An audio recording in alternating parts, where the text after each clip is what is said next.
እንዴት ናችሁ? እንደምንሰነበታችሁ። ምች ቤት ነው። እኔ ደግሞ ሮዝ መስቲካ ነኝ። የተለያዩ ቤተሰባዊ ጉዳዮችን በተመለከተ በጣም ብዙ ጠቃሚ ነገሮች የምታገኙበት ቻናል ነው። አዲስ ከሆናችሁ ላይክ እያደረጋችሁ ሰብስክራይብ እያደረጋችሁ እንዲሁም ደግሞ ለወዳጆቻችሁ ሼር እያደረጋችሁ የምች ቤት ወዳጆች እንድትሆኑ በአክብሮት ጠይቃለሁ። ቀደም ሲል አንድ ቪዲዮ ሰርቼ ነበረ። የሚገርማችሁ አራዳ ኤፍኤም 95.1 ላይ በተደጋጋሚ ካወራንባቸው ርዕሰ ጉዳዮች መካከል አንደኛው ይሄ ነው። እዚህ ዩቲዩብ ቻናል ላይ አውርቼበት ነበረ። አውስትራሊያ ሕጓን በተለይ 16 ዓመት ጀምሮ ወርታች ያሉትን የሶሻል ሚዲያ እንዳይጠቀሙ ያገደችበትን ሕግ ተግባራዊ አድርጋለች። እዚህ ጋር እንደምታዩት በጣም የሚገርማችሁ ነገር ሌሎች ሀገራትም ይህንን እየተከተሉ ደግሞ እያሰቡበት እንደሆነ የሚገልጽ ዜና ማይቻል በጣም ደስ የሚል ነገር ነው። እኛ ግን እንደ ሀገር እስከምናስብበት ድረስ እና ሀገራችን ከ16 ዓመት በታች ያሉ ልጆች ሶሻል ሚዲያ እንዳይጠቀሙ የሚለውን ህግ እስክታወጣ ድረስ እኛ በቤታችን ህግ ማውጣት አንችልም ወይ የሚለውን ሀሳብ ነው ዛሬ ለእናንተ ያመጣዋላችሁ። ለቤታችን እኛ መቼም መንግስት ነን አይደለም። ስለዚህ በየቤታችን እኛ ትንሽ መሪዎች ነን፣ አስተዳዳሪዎች ነን። በቤታችን ውስጥ ህግ ማውጣት እንችላለን፣ መብታችን ነው፣ ማስፈጸም እንችላለን። ዋናው ነገር ግን እንፈልገዋለን ወይ፣ ጥቅምና ጉዳቱን ተረድተነዋል ወይ ነው እና እንደ ሀገር እቺ የእነሱም ሚኒስትር እንደተናገረችው ልጆቻችን ከሳይበር ጥቃት፣ ከቡሊንግ፣ ከተለያዩ ነገሮች መጠበቅ አለብን፣ ደህንነታቸው ተጠብቆ ማደግ አለባቸው በሚል ነው ይሄንን ህግ ያወጡትና እነ ፌስቡክም ቲክቶክም ይሄን ነገር ኮንሲደር እያደረጉ ሳይኒን ለማድረግ ሲፈልጉ እድሜያቸውን የሚገልጽ የፊት ስካን የሚያደርጉበት ነገር አለ። የተለያዩ መንገዶች እያደረጉ ከ16 ዓመት በታች ያሉት ልጆች ባን እያደረጉ ለማድረግም መስማማታቸውን ሁሉ የሚያሳይ ነው ያየሁት። ከዛ ደግሞ የነበራቸውም ልጆች ሳይን እንዳያደርጉ ሎጊን እንዳያደርጉ አድርጓቸዋል፣ ባን አድርጓቸዋል። እና እኛ ደግሞ እዚህ ቁጭ ብለን ልጆቻችንን ሶሻል ሚዲያ እንዲጠቀሙ እየፈቀድንላቸው ነው፣ እየሰጠናቸው ነው፣ ስልክ እየሰጠናቸው ነው።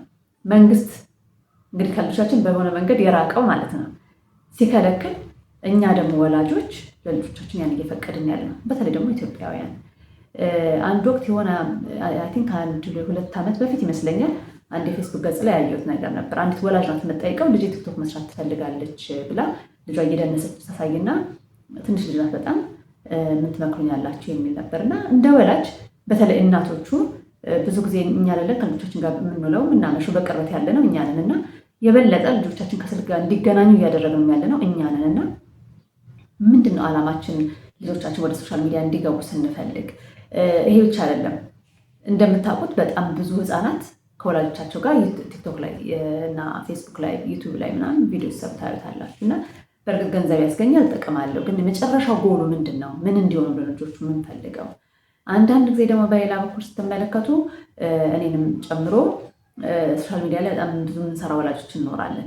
በጣም ጥሩ ኮንቴንቶች ሀገራዊ፣ ቤተሰባዊ፣ ማህበራዊ ጉዳዮች ላይ ትኩረት ያደረጉ የሚጠቅሙ ትምህርት ላይ፣ ሌሎች ጉዳዮች ላይ፣ ቴክኖሎጂ ላይ ምናምን በጣም ብዙ ማርኬቱ ላይ የሚሰሩ ጠቃሚ ቻናል ያላቸው ብዙ ሰዎች አሉ።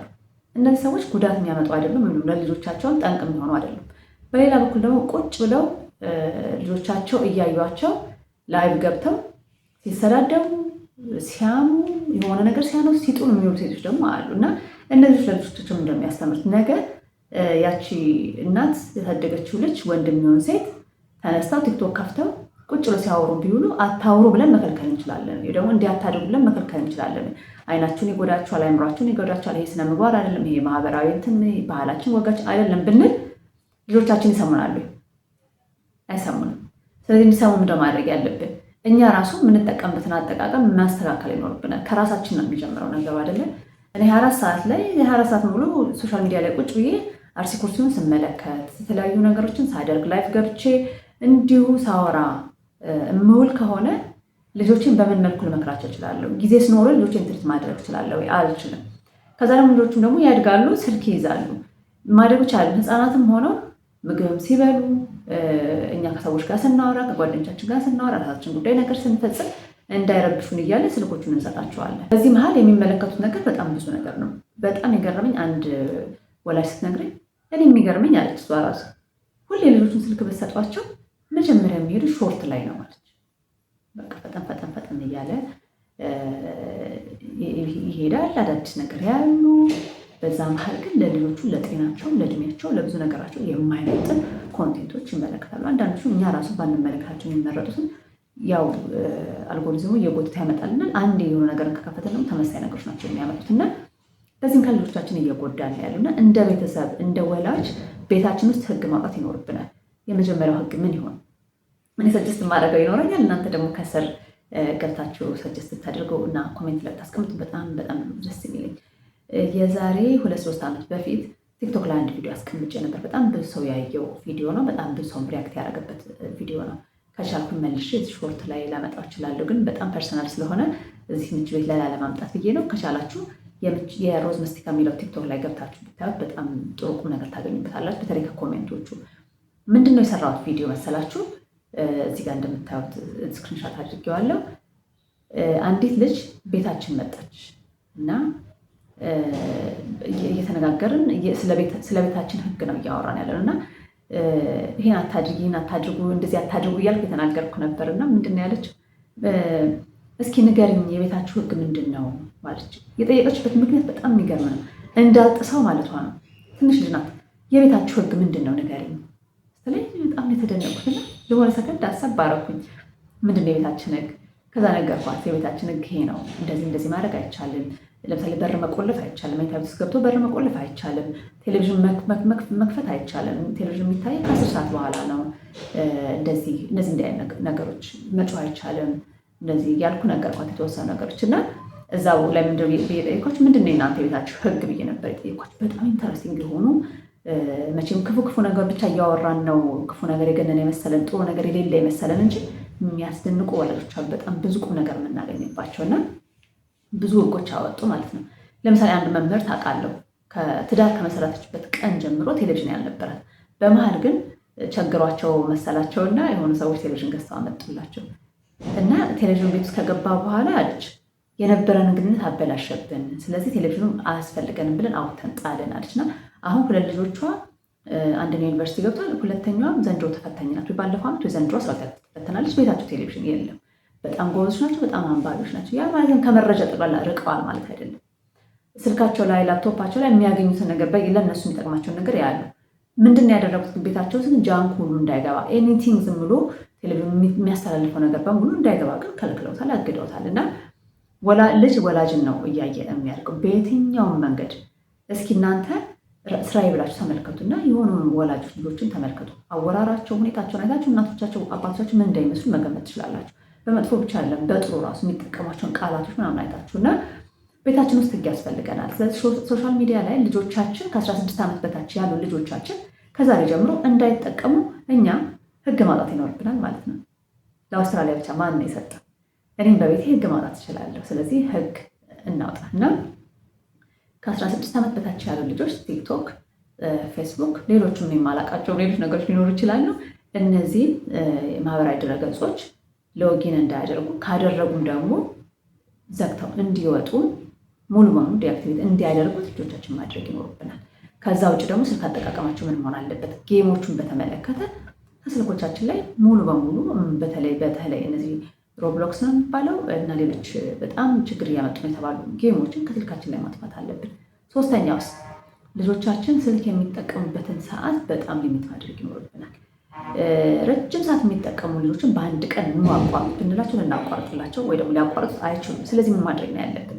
የመጀመሪያው ስኬጁል ማውጣት ነው እና ልጆቹን ዲስትራክት የሚያደርግ ነገር ለምሳሌ ቤት ውስጥ ከተቀመጡ ስራ ፈተው ከተቀመጡ ምንም ጥያቄ የለውም ከስልኩ ጋር ነው የሚገናኙት።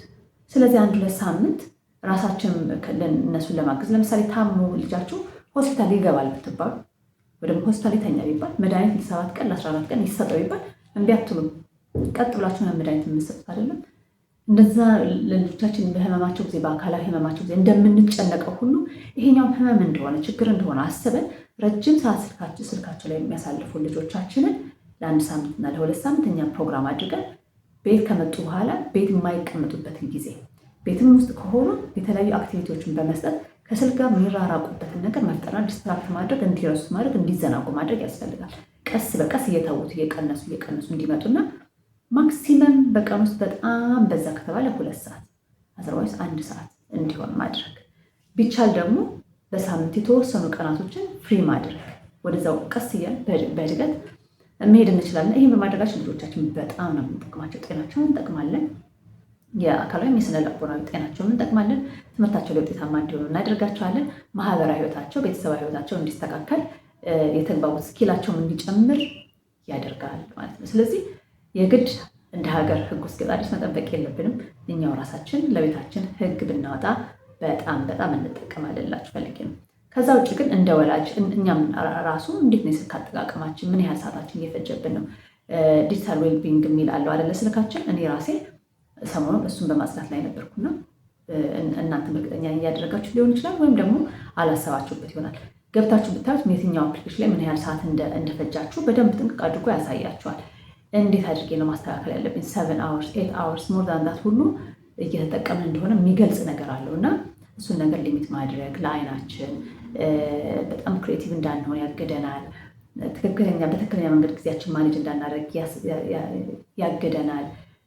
ስራችን ላይ ፎከስ እንዳናደርግና ውጤታማ እንዳንሆን ያገደናል። ስለዚህ እነዚህ ነገሮች በማስተካከል ለእኛም ለልጆቻችንም ጥሩ ነገር ማድረግ እንችላለን።